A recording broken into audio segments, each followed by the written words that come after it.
Hey guys, we are back. We are still in chapter 2. This is Annie's story. So let's continue on. I was a junior in high school and an above average student. I finished in the top 10% of my class, and I had no aspirations for continuing my education.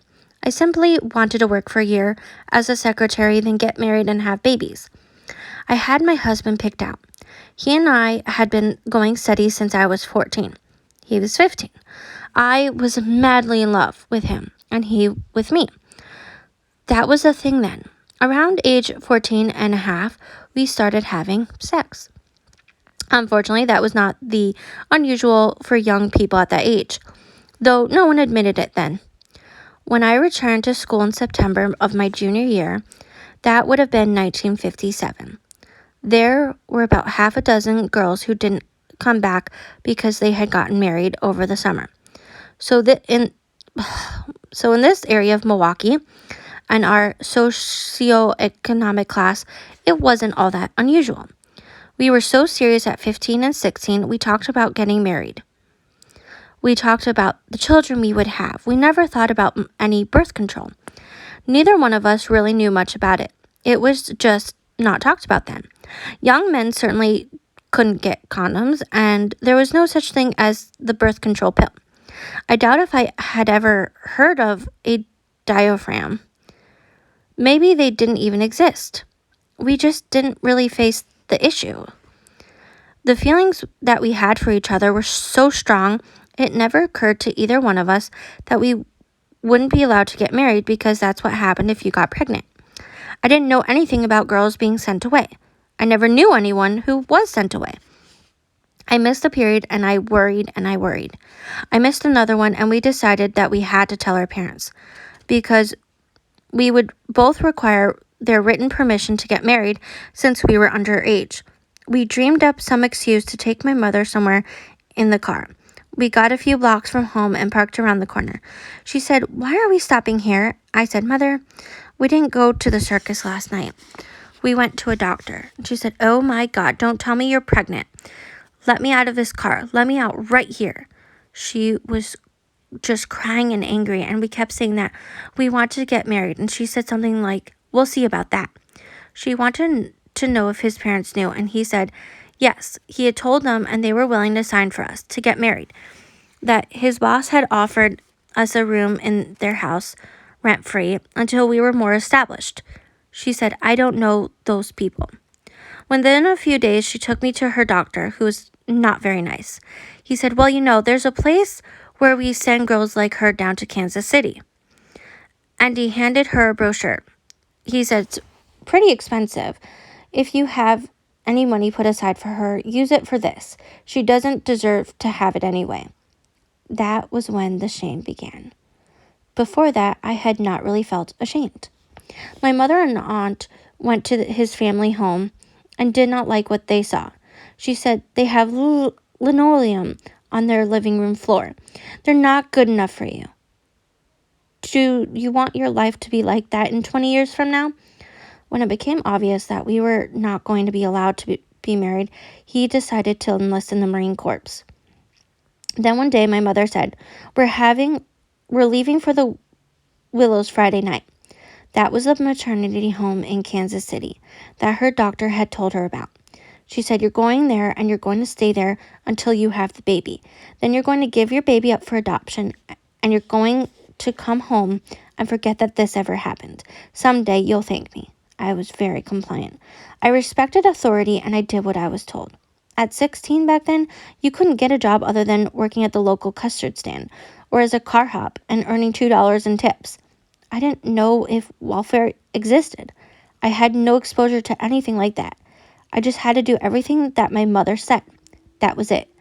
There were no options. The only option was to get married, and she wouldn't allow it. So that was it. It was all decided for me. We left for the Willows after dark so that nobody could see us. We rode the train all night long in coach. I still remember those horrible seats. They were like the old streetcar seats. We took a taxi cab to the maternity home, and the owner came to greet us. My first thought was, she seems pretty nice. This might not be so bad. My mother waited in Mrs. H's office while she took me on a tour. There were two vacancies, and they were both semi-private rooms. One of them had a wash basin and the other didn't. As soon as I found out that the room with the wash basin cost $5 more a week, that was the one I wanted. It was one of the few things I could do to get back at my mother. We spent the day in downtown Kansas City. We went out for supper, and it was quite a treat because we didn't normally dine in restaurants. We stayed at a hotel, and on Sunday morning, my mother took me back to the Willows in a taxi cab. They had the front entrance with 30, 40, what? They had a front entrance with 30, 40, 50 steps, but nobody could use it except the adoptive parents when they came to get their babies. Everyone else used the rear entrance. The taxi driver knew exactly where to go. I imagine he had delivered quite a few young women. My mother briefly got out of the cab, hugged and kissed me, and I remember she was sobbing when she left. I remember that her shoulders were shaking, and I think now of how difficult, how heartbreaking that must have been for her. I was so nasty to her. I made her pay $5 a week more. She had on a red and white sleeveless blouse and a rust-colored skirt. Horrible color combination, but this was 1958. But I'll always carry that picture in my mind of her with the shoulders shaking as she got into the taxi cab. I never told my husband about my first child. People used to say, never tell a man, because he'll think that you're used merchandise. That's so sickening. It's like men could be out there having babies, right? And women are like, oh, we'll help you take care of it. Oftentimes, I should say.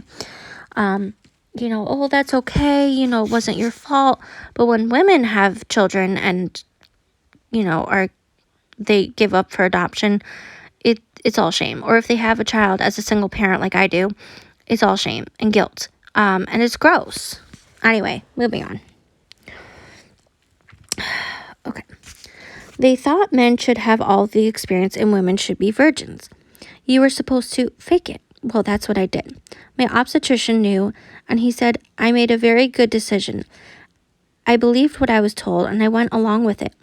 The person that I am today looks back on that young girl and thinks, didn't she have her own mind? But it was a totally different time. There's just no way that it can be compared to today. When our second child was about 7, things started to fall apart between my husband and me. It seemed like we disagreed for the sake of disagreeing on just about everything. At this time in Wisconsin, the grounds of her divorce were horrible things: physical abuse, mental cruelty, abandonment, or voluntary separation for a year or more. So we separated. I had quit a really good job about 2.5 years before because I was doing better at work than my husband. And in 1972, that was an issue. I'd been earning more money, and I hadn't told him about the last couple of raises I'd gotten. That's when he found out it was a big problem. So I quit the job because I thought the job was not as important as the marriage. The man was supposed to be the provider, and it was getting to the point where it was okay for the women to go back to work, but only to supplement family income. This was in our circle anyway. Everybody was very surprised to see that we were separating. We put on a really good show. When I went around and told my family members, the first thing my mother said was, I hope you never told him about that baby you had in Kansas City, because if you did, he can have you declared as unfit mother and take the girls away from you.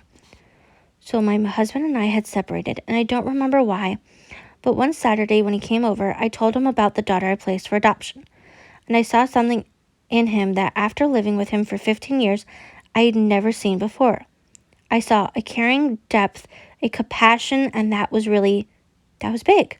He'd always been kind of surface and caviar about everything, and I was the one who spoke about feelings. That was a big, big issue between us.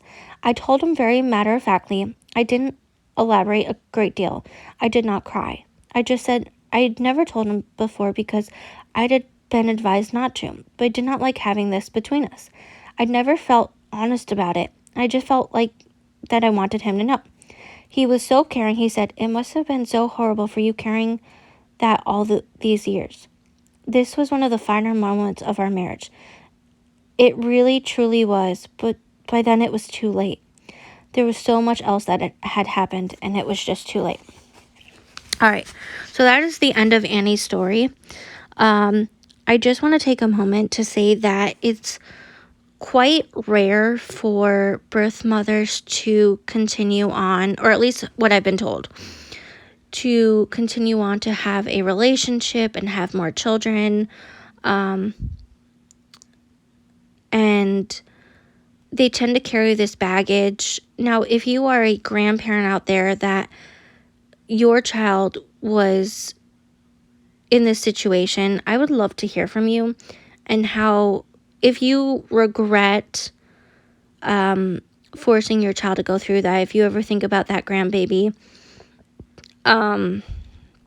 because I wonder, I can only tell you what I've been told about my grandparents, but the lack of support from Annie's mom is disgusting. And it sounded like her boyfriend and her boyfriend's family were supportive. I get we want to have better things for our children. I do. But we also have to support them in their decisions. And sure, not everything's going to be perfect. We have to guide them. We can't make those decisions for them. Anyway, I will see you guys on Wednesday for chapter 3.